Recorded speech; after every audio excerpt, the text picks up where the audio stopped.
All right, everyone. Welcome to Abnormal Investigations. We have a guest on with us tonight that is going to share an encounter, possibly more.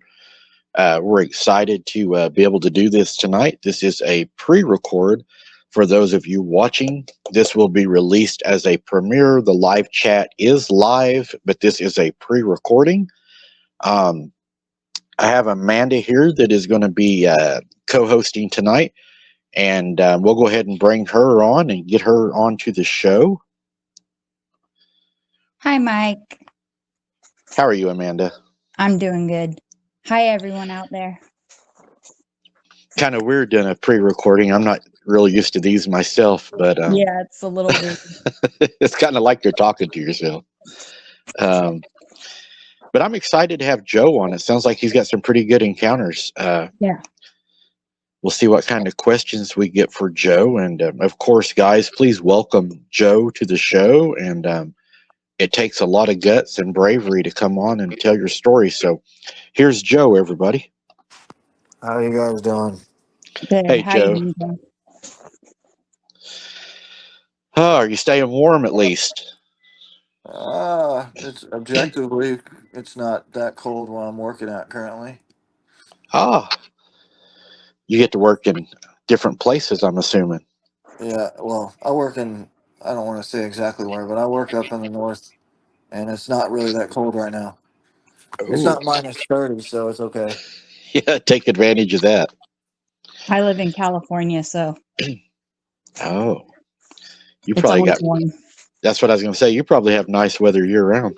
Yeah, we do. That'd be nice. So, Joe, you've had some encounters throughout your life. Yeah, I have. Uh, well, I mean, actually, I guess I'd had encounters since childhood, but I didn't realize it until I really had my first encounter in 2013. Really? So, do you want to start with your 2013? Is that is that the one you wanted to start with? Oh yeah, I can. I mean, up until 2013, I was I guess you could say I was a non-believer. I had no interest in the paranormal. I had no interest in cryptozoology. Uh, I don't think I'd ever read a book on Sasquatch. I think the only thing that I'd seen up until that point might have been like Harry and the Hendersons. Right? Love Um, that movie.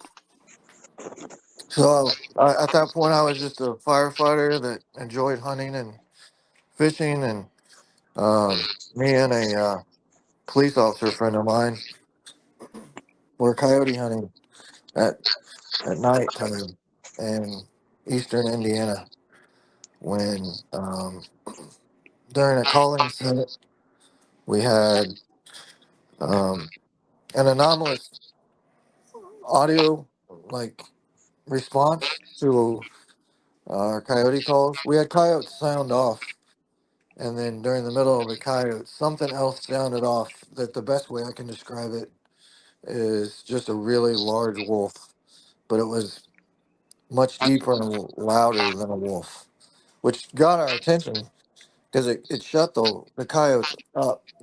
They stopped talking, and me and my partner, hunting partner, were kind of looking at each other like, "What was that?" And in about 10 minutes, we saw something on our thermal scopes that really threw us off. So um, I'm assuming at this point, just based on everything, that whatever had responded to our coyote call had come looking for us because we were calling out, obviously, to coyotes, but we called it this end. And it came basically across the cornfield, um, a cut cornfield, and it came out from, I don't know if you've been to Indiana or Illinois, Iowa. They tend to have like tree rows on the edge of cornfields or on the edge of soybean fields.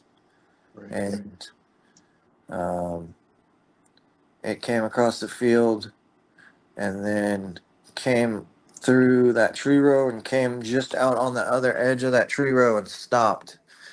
And now I'm pretty sure what I was looking at was a Dogman. At that point, I don't know what I was looking at. All I know that it was way too big to be a coyote. It was too big to be a wolf. It was too big to be a dog.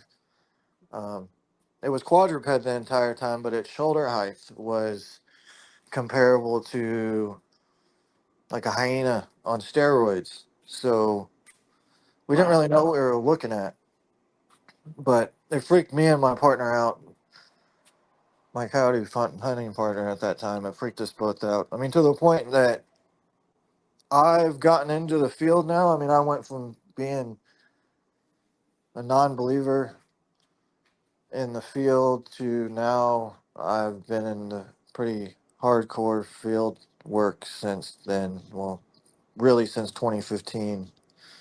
Um, he, on the other hand, wants nothing to do with the subject, still doesn't want anything to do with the subject, which I understand because I was real hesitant to even talk openly on that subject um, for a few years, primarily because of taboos within my former public safety career.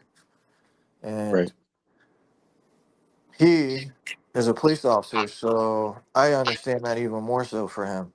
So he doesn't really want anything to do with the subject. I, on the other hand, am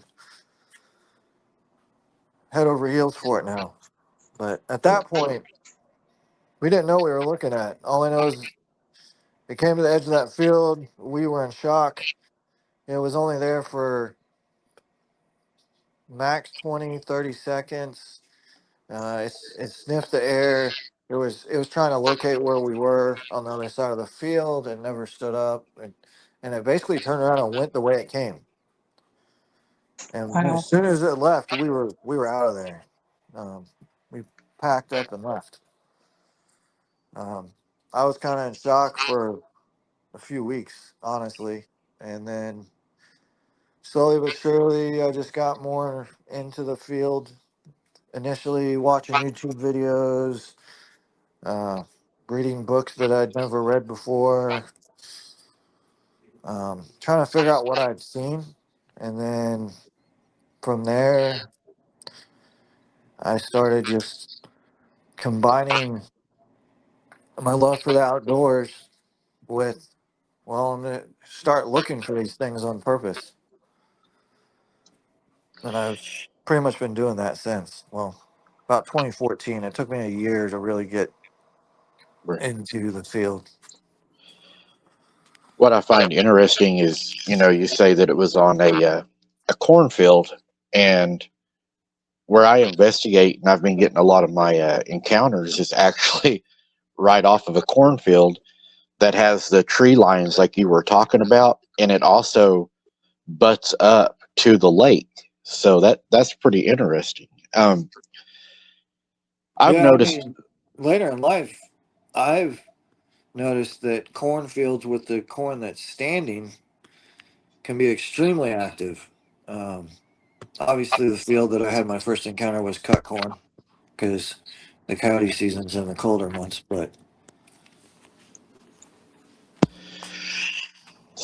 So when you heard that howl, because I've heard that happen before, also with the coyotes. Whenever, like, I'll be out and I'll do some calls or whatever, and then you'll hear the coyotes. The coyotes will all get active, but then there's that one sound, man. You're just like, that's not a coyote. You know what I mean? How you just and yeah, it's like whenever it sounds off, like you were talking about, it's almost like it upsets all the other coyotes, and then for just a little while, all around you, everything is just like crazy. yeah. Well, it stopped the coyotes that were sounding off. I mean, we've been hunting that area for a while, so that family group that it stopped, I can't be for sure, but I'm pretty sure the family group because we've been chasing that group for years. Um, there was probably four or five of those, and it shut them up in their tracks, like they stopped. And yes, when you hear it, you can't. you can't miss it. I mean, you unless you have no experience whatsoever. Even if you had no experience, it's so unique. I would think it would stop you in your tracks. You can't unhear it once you hear it. No. Yeah. Yeah, I agree because you know exactly what Amanda just said. The first time I heard that, I don't know, it was kind of like it's that deep howl, but it's also kind of like a scream at the same time. It's like you're just like, what in the world is that? You just stop, and you just kind of like, that's not supposed to be out here. Yeah. Or it's so weird. It's very unique because I mean I don't know about you, but I've heard various uh, animals, predators. You know, bobcat uh, tend to get on social media quite a bit because people don't understand what they are when they hear them in the woods. And fox will do the same thing. People put them on TikTok quite a bit because they didn't understand what they were doing, the noise they were making. Yeah. Um, but none of those are what Dogman sounds like. Dogman sounds the best way I can describe him is it's like a wolf, but it's just a wolf, a big wolf. I mean, it's way deeper than a wolf, louder than a wolf. It's more amplified. Yeah, which makes sense considering their size. Yeah. So what you seen was way bigger than a wolf too, right? It was. Yeah, yeah. So when we were looking at it, um, my hunting buddy at the time and I were talking very quietly to each other, and he's like, "That's not a wolf," and I'm like, "No, that's too big." And I mean, wolves can get pretty big, especially Canadian wolves. But I've never seen a wolf with a shoulder height of above 5 feet. Yeah. Oh That's wow, huge. So wow. Did I it mean, and then that's an estimate, but its shoulder height was large. did it run through either one of your minds to put it down? No, No. No. no. The weapons that we were using at that time were not likely gonna be very effective. Wow. So So what neither you one of saw, us. Go ahead. it had a mass, right? This thing was like not just tall, it was thick. Yeah, they're big. The one that I saw at that point was pushing a couple 100 pounds Oh easy, wow. and later on I've seen them, and it makes sense now. But at that point, I didn't really understand what I was looking at. But a couple 100 pounds easy, and 3, 4 feet at the shoulder, across. Well, about 3 feet across, and then like I said, up to 5 feet at the shoulder, at the height. So So you're looking at a massive creature, dude. yeah. Wow. So I have to ask, did it have any human attributes to it or anything, characteristics to it? No, to the way, looking back on it, and me and him talked about it that night, driving back to his house. Um, it looked like a wolf. It's just bigger. Its ears were bigger. Its proportions were all just bigger. Um, Now, I think what I was looking at, it depends on the internet. The internet's got all kinds of names and terms, but Right. True. uh, Soldier Dogman has got the best description for what I was looking at, or Wolf Dogman, or Gray Wolf Dogman. Um, just a very wolf-like face, very wolf-like body shape, long tail, tall ears, and Not really anything human about it. Just massive, huh? Yeah. Man, I can I understand because I'm like you, man. I hunt a lot. I go out in the woods a lot. I fish a lot, and you know, one of the things that I fear going out is a large predator. But when I think predator, though, I don't think a dog man or something that big. And from what you're saying, the rifles that you all were carrying were like, no, this isn't going to do it. Yeah. I mean, we were using, which we is normal for us, 5.56. That's Right. 22 caliber rounds. It's Yeah. not. That's designed to shoot a coyote. Uh, I mean, a regular wolf technically you could probably shoot with it, but you'd have to Shoot take a it a clean lot. take a clean shot.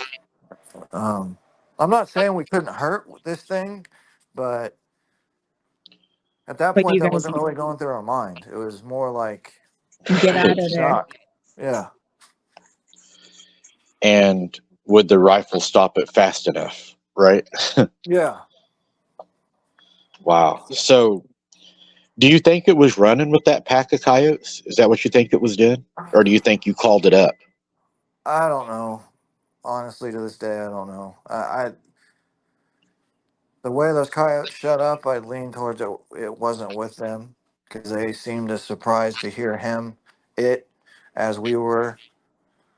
So if they were with it, I would just guessing on coyote behavior. They wouldn't have shut up the way they did. They would have continued howling with it.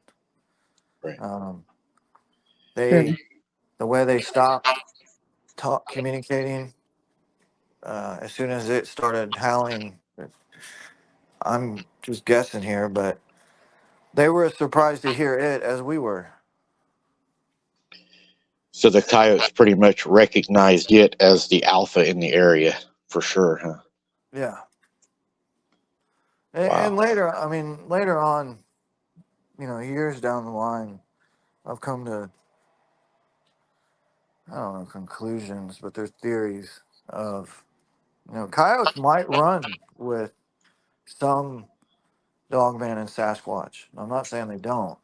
I'm not saying it doesn't happen. I mean, I've had instances where I was wondering whether or not I had uh, some stray dogs that were potentially hanging out with a unknown entity in an area that I was looking into.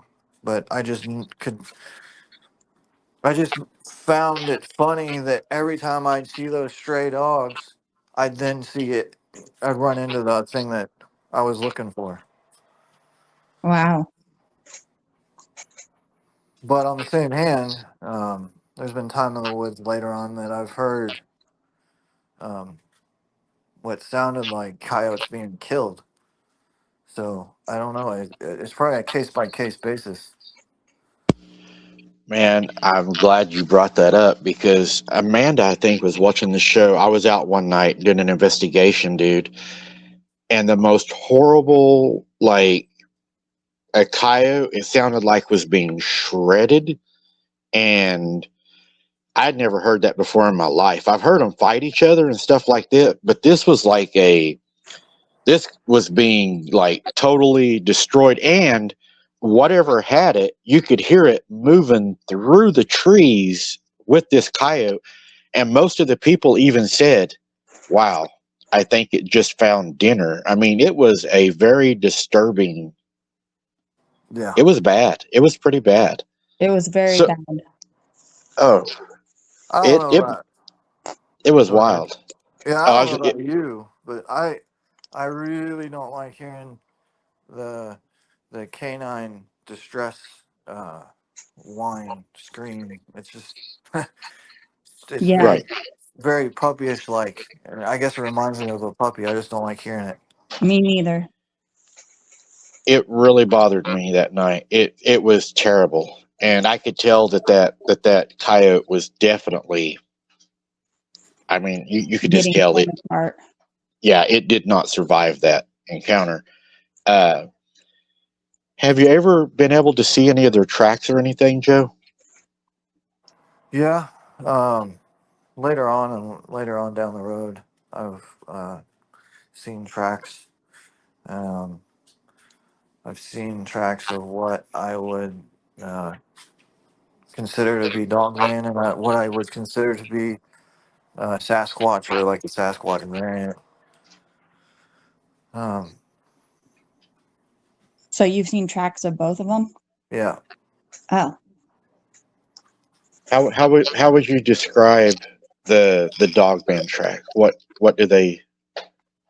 they are to me. I keep on relating back to wolves because they're very wolf-like. It's just bigger. The tracks are bigger. Um, so it looks that like a big dog. yeah, to me it does. That's what I think it is. I mean, that's the best way I can describe them. What about the Bigfoot one? Well, Bigfoot, the tracks that me and so I got someone I do a lot of research with now.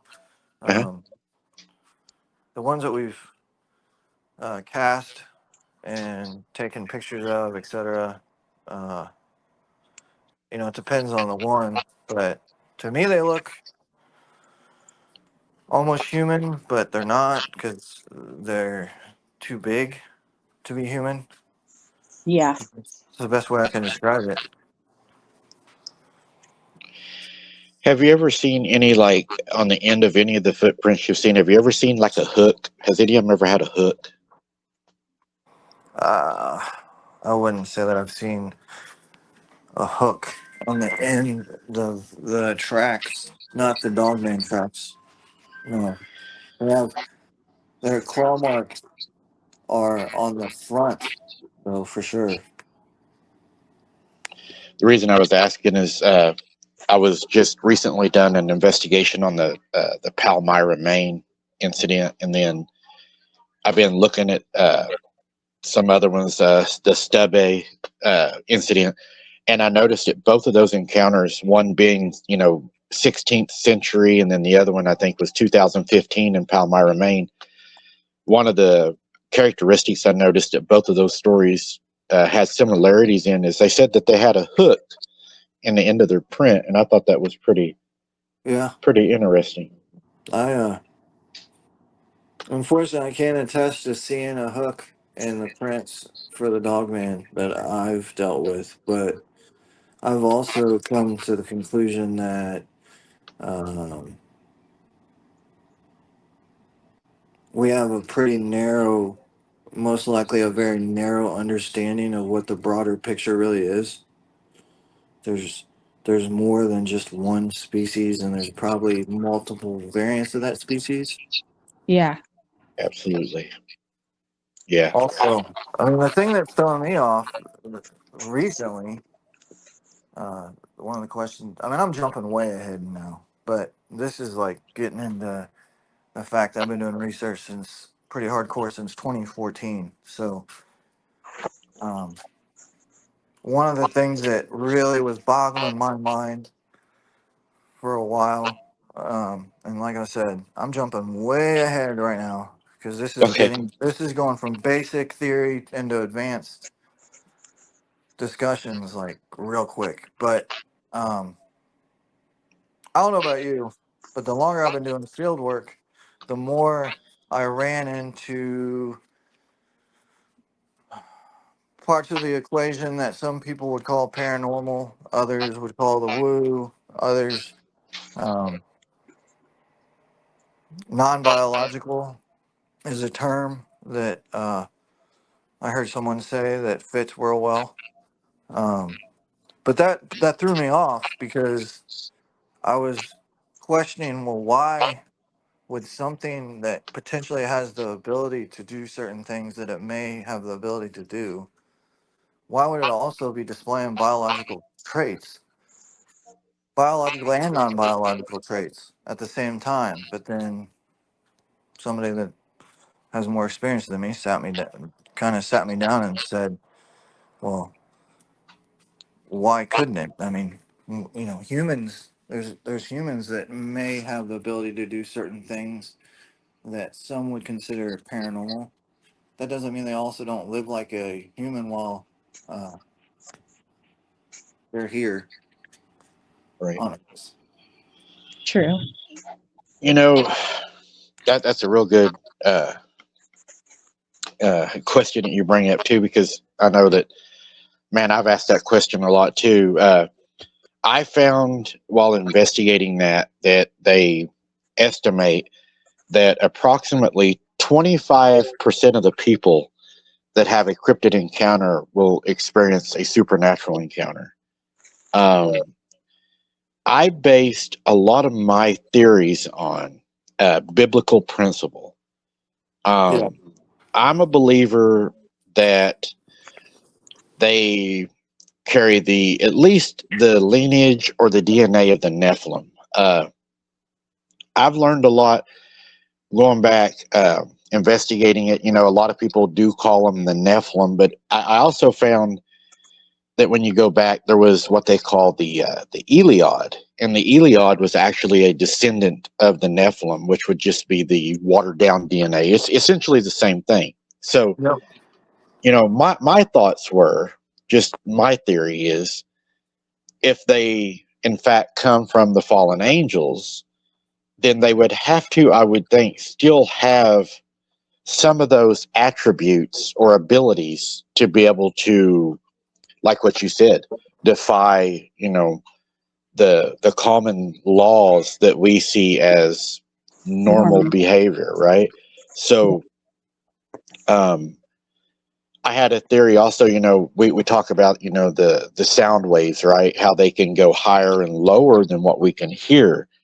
And another thing that I came up with, just a theory, was, you know, they said that Lucifer had, you know, instruments inside of his body. And if we take the instruments as a metaphor and we say that the instruments were actually the vocal cords, and if all these fallen angels and angels have this ability through their vocal cords, and we know that music is a very profound thing in the supernatural spirit world, that maybe that's how these creatures are able to do that. I definitely believe that the Bigfoot, the Dogman, the other creatures, I do believe are physical.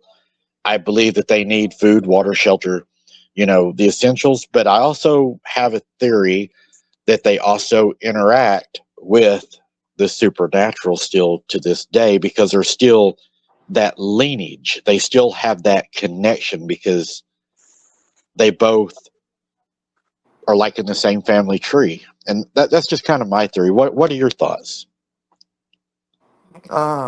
I mean, I agree. I mean, we're getting way ahead of here. Uh, we went from 0 to 100 real quick. We're quarter mile in it. Yeah. Because we're going from my initial encounter to stuff that So, I've been really discussing and looking into in the last 3 years. So it took me, over a decade to get to this point. But um, I agree. I think that there is some type of relation between the fallen angels and the and cryptids. What that relation is, I don't know. right, Um, I know. So here, I mean, here's the thing. I went from being someone that had no interest in the subject, could care less about the subject, did not have any beliefs in paranormal, to now I'm an individual that not only believes in cryptids, but I wholeheartedly have had to I've had to have a entire worldview outlook shift. Like I had to right, it made me do a lot of inner work on myself to get to this point because I You fought had it a for a long time. transformation. I did not want to believe in the paranormal for a long time. I did not want to believe in right, it took me a long time to break my societal programming. Because that's what I think it is. You get raised from a child to believe certain things, and then it takes you a minute to get past that. It took me a minute to get past that. But what do I think they are? Yeah, I think they are related to fallen angels. I think that the field research has pushed me into, I don't know about what you've been studying, but I study the Apocrypha and other books that were removed from the Bible. And my question is, why were they removed from the Bible? And I don't accept the standard answers of why. I think that they were really removed because certain powers that be do not want broader society to know certain things. Yep. Um, Knowledge is power. I mean, the yeah, dumber they keep us, the easier we are to control, right? I yeah. agree with that 100%. I mean, I'm to the point now where, yes, I think Sasquatch, Dogman, and other cryptids are related in some form or fashion to fallen angels, but I'm also at the point where I'm questioning what aliens are. Are aliens really aliens? Or are aliens spiritual? And Right. uh, is it more interdimensional than it is intergalactic? And can interdimensionality and intergalactic be interrelated? Um, uh, Yeah, I think so. questioning. I've been questioning, the study of time and space, uh, fractal theory, interdimensional theory. Uh, that's the thing. This field. Well, if you stay in it long enough, like you said, you go from zero. We went from 0 to 100 because now we're talking about some really advanced, deep crap. Right. Right. What we'll do is, and I'm sure the audience is going to want to know this too, is we'll go back. We will slow it down. We'll drop the RPMs. So, what in your experience, what was your scariest encounter? What is the one that really made you feel uneasy? Was it the 2013 one, or has there been any Uh, since then that have really just made you say, "Oh my God"? 2013 really wasn't scary. I thought it was scary at that point, but looking back on it, it wasn't really that scary. It was just shocking. Um, I've had encounters since then that were scary. And like the encounter I'm going to talk about is a pinnacle encounter that pushed me really deep, really fast into opening my mind about the potential of them having abilities that I thought couldn't even exist before that. So, anyways, man, uh, so that initial encounter was 2013. I ran around in Indiana for 2 years. Uh, I moved to the coast in 2015 and Alabama, coastal Alabama. And at that point, I joined a well known Bigfoot organization because they had a very good database at that point that I wanted to utilize for field work. And I utilized that database to interview witnesses. And then interviewing those witnesses would lead me down uh, finding areas to look further. And, anyways, I interviewed a witness. Um, they had rocks thrown at them in an area, and me and that guy actually became friends.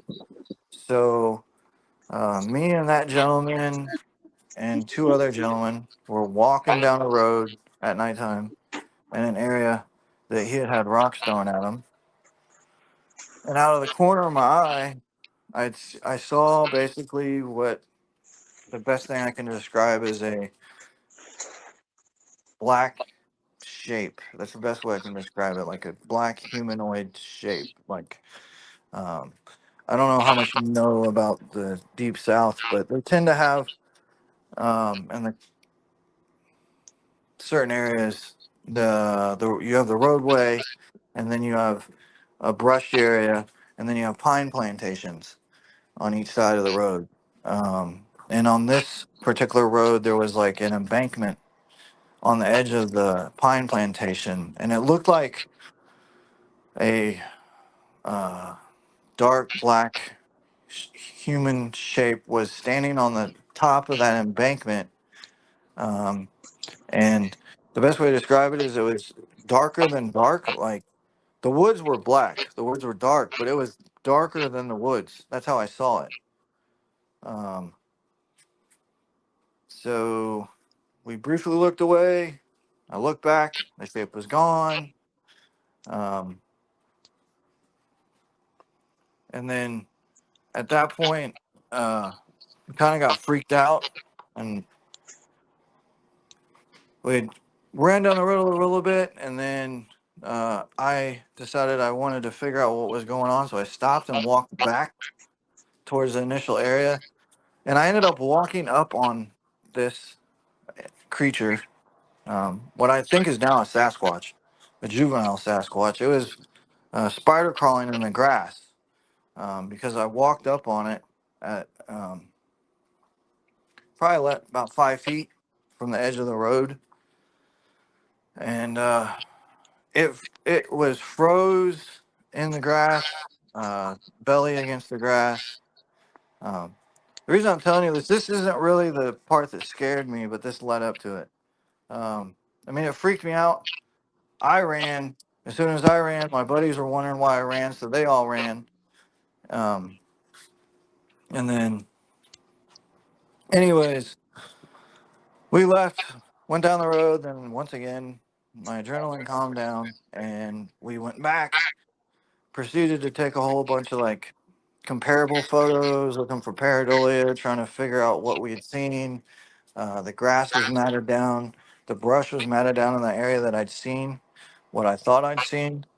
Um, we went back during the day, the next day, and we never could figure out anything that was explainable, that could explain away what we had seen. So it's probably like a week later. Me and my partner, went back to this area, and this is when I really got something happened that scared me. So we were on the incident where that had happened. There's a T in the road, and we were coming down the entrance road to this area and approaching that T. And as we approached that T, I don't know about you, but um, I've become way more in tune with my instincts the longer I've been doing this. And something in my gut was just telling me that something was wrong, that uh, something was off. And then that proceeded to turn into, the best way I can describe it, it was like a sense of dread. Uh, and then we had stopped, and I was telling my partner that, something's wrong. I can't figure out what it is, but something's watching us. And then that feeling turned into, um, I went from a sense of dread to what I think now might have been mind speak, but basically, I started having thoughts, not like hearing voices, just like thoughts of, I'm going to kill you. I can kill you. I want to kill you. Or like the dread was no longer just dread, it was like actual thoughts of impending doom. Is the best way I can describe that. It was like, I'm going to kill you. And I was telling my partner, something's wrong. And um, I could tell something was around the car. And I was getting so freaked out at this point that I was like petrified to the point where I was afraid to look around. Like I was staring out the front window in the passenger seat, talking to my partner in the driver's seat as I'm basically frozen in fear. It's the most fear I'd probably felt ever in my life to that point, paralyzing fear. And um, during that, I said something is here next to the car. I can tell it's here. And my partner at that point said, "Yeah, he's right there." And I said some choice words, asking him what do you mean, and he's like, "He is in the window right next to you." Um, so I didn't really turn my head. I kind of just looked with the peripheral, like I turned my eyes to the right, and all I saw was like a black shape of a head in the bottom right hand corner of the window. And I was already in a state that I'd never been in before of fear. And honestly, that shape was all it took for me to close my eyes. Like I shut my eyes. And those thoughts, though, kept on getting worse of I'm going to kill you. And I started telling my partner, I was like, I don't watch what language I use, but I was like, he's mad. It's mad. That's not really what I said, but that's Right. the language I'll use now. And my partner said, "Tell him sorry." And I asked him, "What the heck are you talking about?" And he said, "Just do it." So I started saying sorry. I literally said sorry out loud, like I was begging for my life, kind of sorry. Um, and it worked. That feeling gradually went away. That feeling of I'm gonna kill you and the dread and the darkness and the because that's the best way I can describe it is it's it's an overwhelming sense of darkness mixed with dread, mixed with fear, plus the thoughts of I'm gonna kill you all mixed together. Um, which since then I've had more experiences, but at that point I'd never experienced that. And but that started going away as soon as I started saying sorry. Gradually it went away. Wow. Asked my partner if it was gone. I opened my eyes. He said yes. I looked in the mirror. It wasn't gone. It was back by the back right bumper of the car, which I told my partner at that point, go, leave. And he just basically like let off the brake and we started rolling forward. Um, but that, through further investigations, was a juvenile Sasquatch that I've dealt with previously. I mean, since then. And the best guess is when I walked up and on the grass, I had pissed it off. And if I'm, it's a conclusion, but it, based on that encounter, whatever was next to that window was mad at me. And I couldn't figure out why else would they be mad? Why would a Sasquatch be mad at me? Why would a Sasquatch on the other side of that window want to kill me? I'd not done anything other than walked up on what I thought was a Sasquatch a couple days previous. I mean, I don't go in the woods shooting at things. I don't go in the woods. Um, I don't know about you, but I'm pretty strict about not destroying certain things that you find in the woods. Yes. Yeah, same way. Yep, Uh, me too. so the reason I say that is I had not done anything other than potentially walked up on that one Sasquatch So you for felt like you had been, respectful up until that point.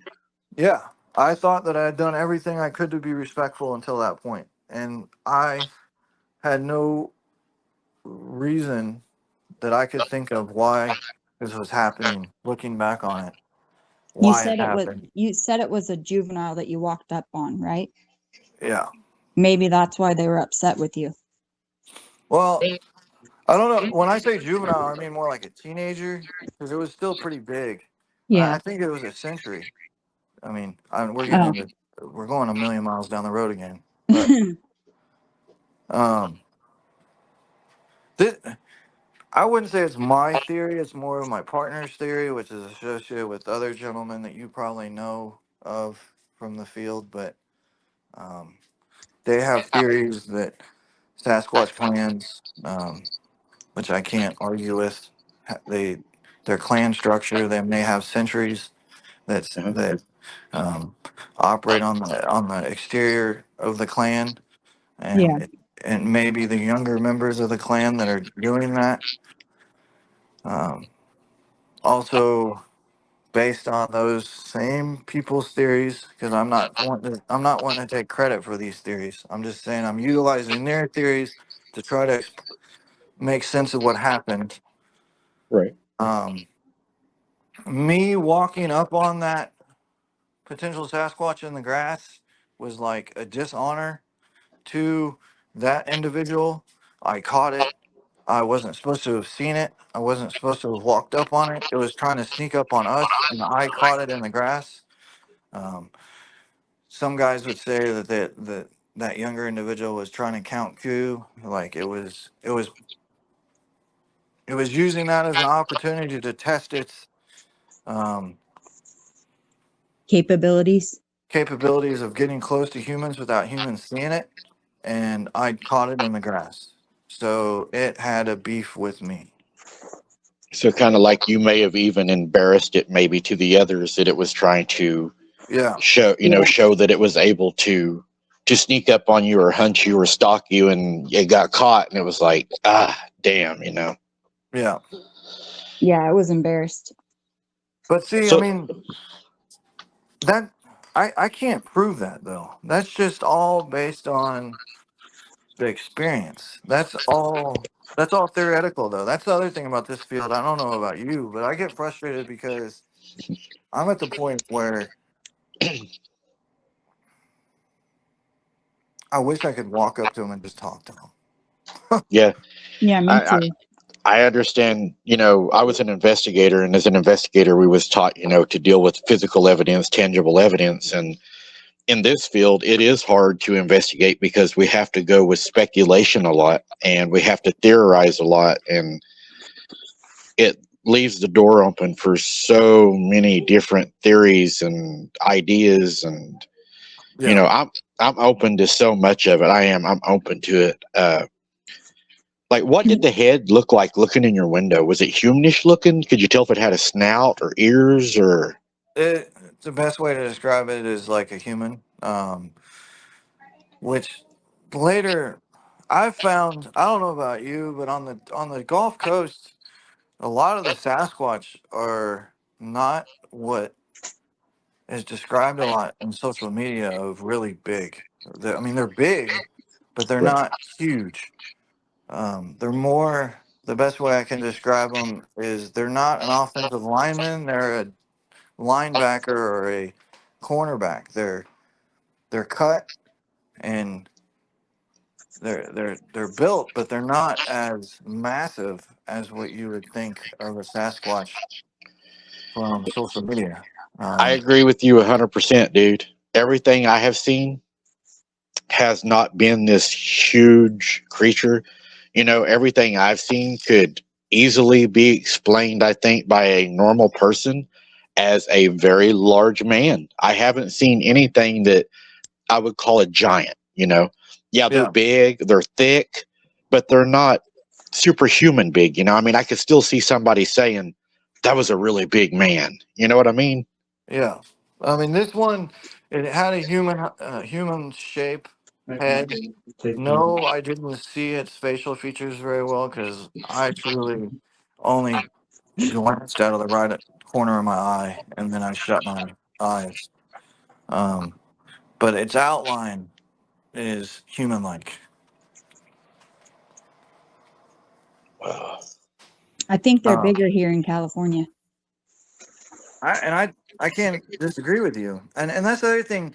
The anomalous part about it is there are bigger ones down south but I am almost to the point where that's why I theorize there's different variants of them, for one, and two, unless it's the maybe like the clan alpha, uh, it takes them a while to get that big, Yeah. and not all of them reach that size. I can share a theory with you. It was told to me by a native shaman. I was investigating a case, and I had the opportunity to speak with the shaman, and what they told me was they're all the same thing, but they're different. And the way he explained it to me was, picture it as a canine, as a dog. Some dogs are Great Danes, some are Dobermans, some are little rat terriers. Some of them Chihuahua. have tails. Yeah, some don't have tails. It just depends on the breed of one. They said they're all the same, but they're different colors, different sizes, different, attitudes, and that's kind of how they looked at it. Yeah, That makes sense. Just like and us. to me it makes sense. Me too. Because the longer I've been in this field, I hear people all the time say that uh, they're dangerous or they're not dangerous, or Yeah. uh, they'll kill you or they won't kill you. I don't think it's as simple as that. I think it truly comes down to um, an Your individual. intentions. Yeah, your intentions and the personality of the individual you're dealing with. Right. Some might be more dangerous than others, and that's the other part that I've come to, is that I'm almost to the point where I theorize that yes, they may have relations to uh, the fallen angels, but I think at this point, based on what I've seen of their behavior, uh, Dogman and Sasquatch and the rest, is that some are of the darkness and some aren't. Like they may, I don't know, it's going to sound weird, but it's as if some have chosen to be more peaceful, to be more um, Right. not as aggressive, Yeah. while others that I've run into, I have no doubt that if they had the opportunity, they would kill you. You know, it makes sense to me you say that too, because we even know back in biblical times that the Nephilim, they wanted to be forgiven. Some of them wanted to be redeemed, and that would tell me that, hey, they're not all bad, right? So if they want to be redeemable, then you wouldn't inherently be evil. They wasn't given that opportunity. He said that none of them would be redeemed, but I don't think it means that they're all bad. A lot of people even say that they believe that they're opportunists.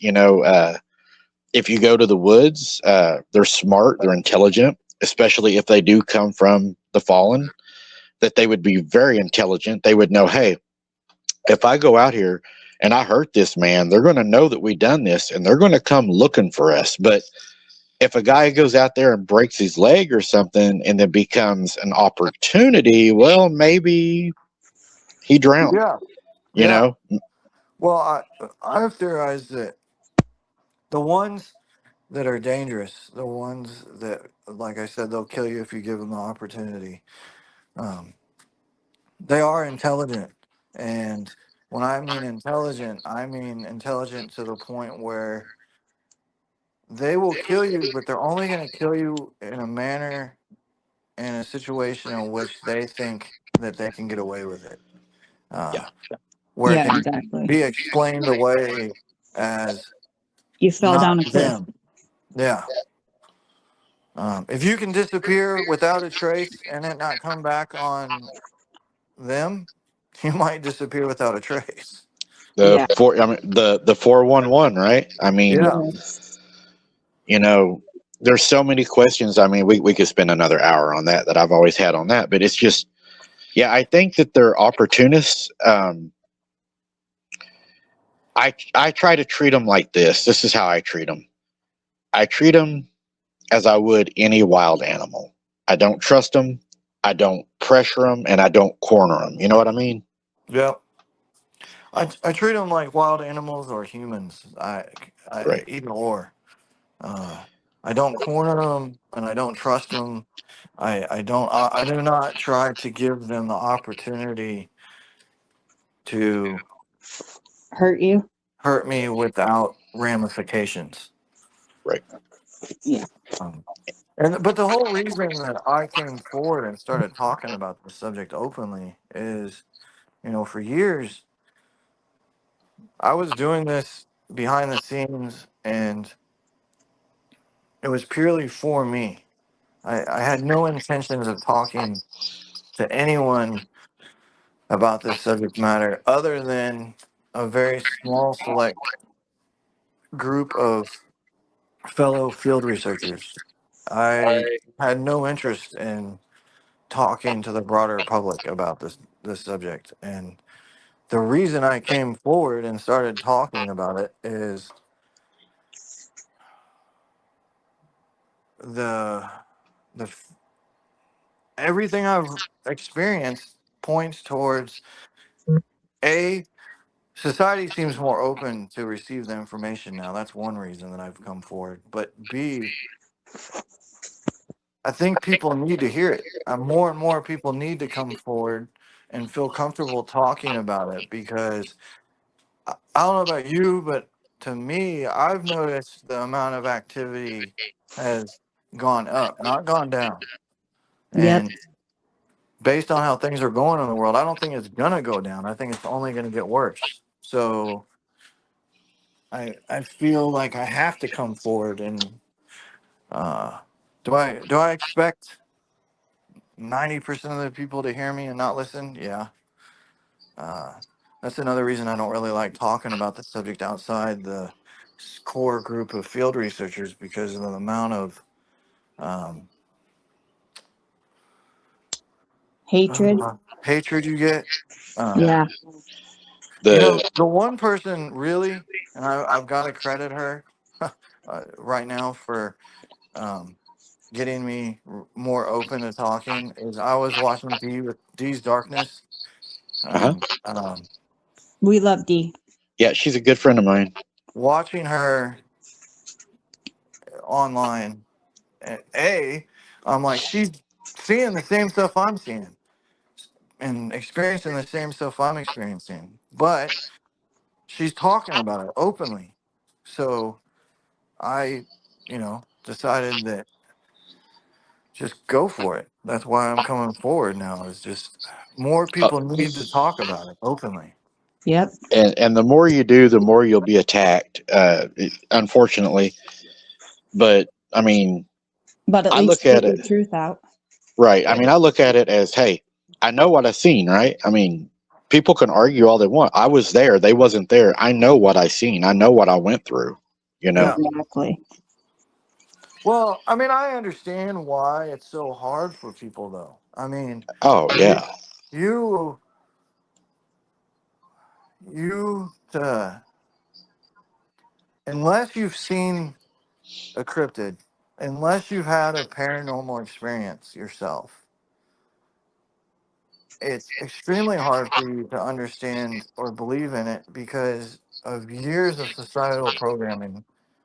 And also, let's be honest, it's extremely hard for someone to get past their ego and uh, admit that their worldview may have been wrong and that they have to completely change their worldview.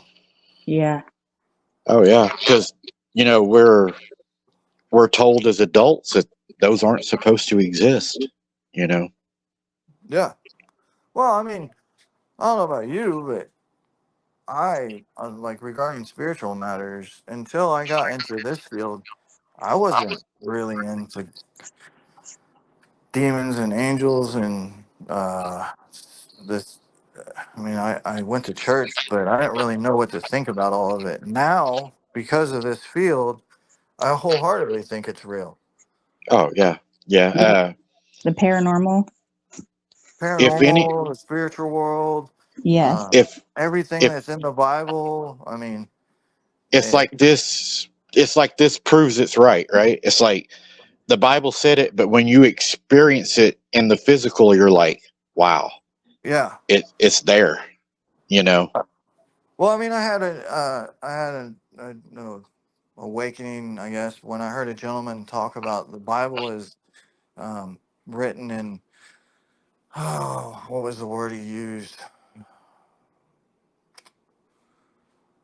There was a word for it, but basically, it wasn't meant to be straightforward because the Bible was written in Oh, like parables. metaphors Uh and huh. parables, and you have to be able to decipher what they're trying to say because it's actually much deeper than what it's written as. And when I heard him say that, I was like, wait a second. Now a lot of the Bible makes more sense. Right. But no, this field for me completely, it changed my entire outlook on life. I mean, from the ground up, Right. slowly Me but too. surely. So are you going to continue investigating? Is that your plan? Yeah, absolutely. I, Is it? go ahead. I was just going to say, how can people find your channel, man? I go by interdimensional wisdom on TikTok and YouTube. Okay. I'm still, I'm not gonna lie, I'm still very camera shy. I'm still very, I'm more reclusive than I probably should be. But it's just, I'm so used to being in the dark. It's hard for me to come into the light when it Right. comes to this subject. Um, I'm I'm camera shy very, too. I'm very comfortable talking to other researchers. I'm very comfortable talking to other experiencers. Yeah. But it's taken me a while to get used to talking to the broader public. Right. Joe, if you and your team ever want to come on and visit with us or talk more, man, you're welcome to come back. I'll I re- definitely, I'll have to talk to them and see what they think. My main partner, he's even more uh, shy than me, so uh-huh. I don't know what he will say about that. But I would be more than willing to come back on, and um, really, I'd like to join you in the field sometime. And it's not even for filming. It's just I'd like to join in the field sometime because I'm always looking Right. for other researchers. Hey, you've got an open invitation here. I really enjoyed you. I've had you a little over an hour. I know you don't feel well tonight, and No, as I soon know as you we get probably off won't. here, I'm going to sleep. I don't blame you. Hey, but yeah, keep in touch. I'd love to have you back. Keep us updated on your investigations, man. And like I said, you're always welcome to come back. Do you have any questions, Amanda, that you wanted to get in or anything before? No, I just wanted to say it was great meeting you, Joe.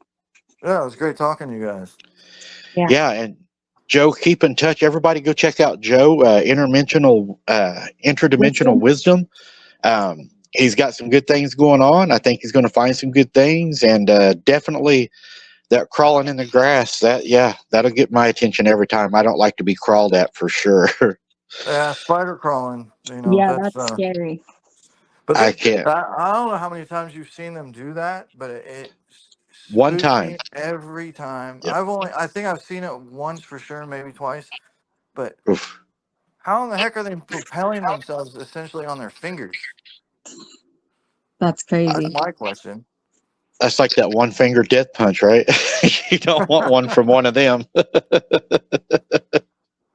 Oh yeah, it was great talking to you guys, and Joe, anytime, man. You're welcome back anytime. I just really, I don't know about you, but I think things are changing in this world. So the Yep. more people like you, me, and D, etc., can come forward and uh, discuss the subject openly, I think it's better for everyone. Yep. I I agree. agree. The more we can sit and talk and share ideas, I think that's the most important thing. Yep. Well, guys, I appreciate you having me on, and yes, I am about to go to sleep. All right, Joe. Good. Thank you for being Good here, night, man. Joe. I hope you get to feeling better, and God bless, man. You take care. You too. You guys have All a good right. night. You too. Good night. Good night. Good night. So, Amanda, what do you think about that? That kind of, a few of those encounters really got my blood to going there for a minute. Me too. That was a great interview. So, I got a question for you before we get off here. Are Yeah. you a? I know that you're interested in. Have you had an encounter? Yes, I had an Oh, encounter when I was 10 years old. really? Yeah, I came on your show and told you my encounter, silly. So, but is it like one to where did it change your life? I was so young that I didn't realize what it really was until I was older. And so, Right. no, it didn't change my life. But once I realized what it was as I got older and realized it, it's been a big part of why now I am obsessed with Bigfoot. So are you still looking for that encounter as Yes. an adult to have that? There Yep. you are, Yes. Yes. Every time I'm in the woods. So you haven't had one reveal itself to you as an No, adult, right? no, not as an adult. But as a kid, it was a face-to-face. So after that happened as a kid, do you feel like they remained interested in you? Do you feel like that I caused think a connection? I think so, because I've had signs here and there of weird things just like out in the woods and stuff, like little signs or sounds or stuff like that. I've just never had another sighting. I think you will eventually. I think that they're probably still interested in you, but you be careful while you're out there for sure, because Oh I yeah, don't I trust them. never go alone. I never go alone. That's a good thing. So Yeah. you want to go ahead and give your opinion of the show or anything you'd like to state or summary or anything before we end this recording? I don't have a summary, but it was a great interview. He had a lot of knowledge and it seemed all good to me. I thought it was very interesting too. I look forward to having him back. And I want to say good night to everyone in chat, all the Yep. abnormals. Yep, all of our abnormals. We're so glad to have you all supporting us. I'm going to release this. I think Tuesday is when I'm going to release it. Okay. So Tuesday night at 8:00, Amanda will release it. To everybody else in chat, you already know now. You've already seen it. Thank you all for being here. We appreciate your support. God bless you guys. Thank you for everything you do. And as always, thank Joe in the chat. Thank you for being here tonight, Joe. We really appreciate that. Everybody give him a round of applause. And with that being said, guys, keep your head on a swivel. Don't be something's dinner. And we'll see you on the next one. Thanks for watching.